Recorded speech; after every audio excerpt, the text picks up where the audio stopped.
शंकु के सभी सूत्र पढ़ते हैं। हम बेलन से ही शंकु का निर्माण कर लेंगे। यह चित्र बेलन का चित्र है।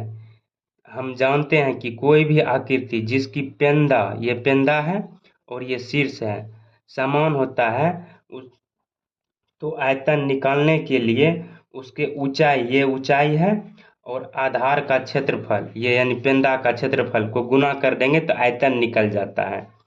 तो यह एक क्या है, वृत्त है, और वृत्त का क्षेत्रफल क्या होता है, पाई आर स्क्वायर होता है। याद रखेंगे, पाई आर स्क्वायर होता है। और तो हम यहाँ कर देंगे पाई आर स्क्वायर, और ऊंचाई बोले, ऊंचाई से गुना करेंगे तो ऊंचाई से गुना कर दिए, ये क्या हो गया, आयतन।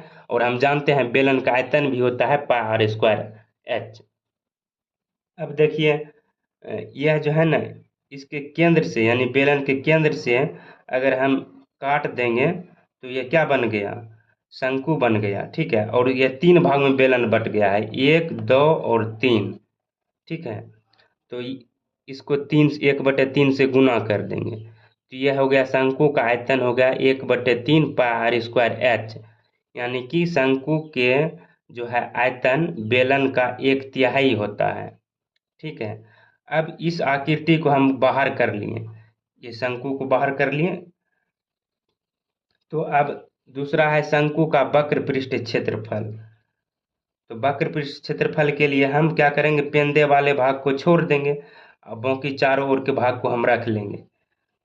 इस शंकु में जो यहाँ से यहाँ तक क्या है, यह शंकु का ऊंचाई है जिसे एस से सूचित करते हैं, यहाँ से यहाँ तक। और यह तिर्यक ऊंचाई है जिसे एल से सूचित करते हैं। और यहाँ से यहाँ तक क्या है, त्रिज्या है जिसे आर से सूचित करते हैं। तो हम इसके चारों ओर के भाग को जोड़ देंगे तो क्या हो जाएगा, वक्र पृष्ठ क्षेत्रफल हो जाएगा। तो वक्र पृष्ठ क्षेत्रफल क्या होता है, पाई आर एल। अब शंकु का कुल पृष्ठ क्षेत्रफल देखते हैं।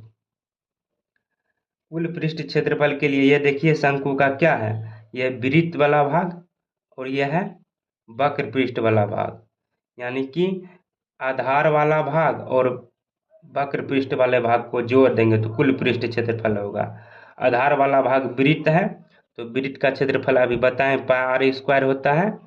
और ये वक्र पृष्ठ क्षेत्रफल क्या होता है, पाई आर एल, पाई आर एल। अब इसमें पाई और आर को कॉमन लिए तो बच गया आर प्लस एल। तो शंकु का कुल पृष्ठ क्षेत्रफल होता है पाई आर एल।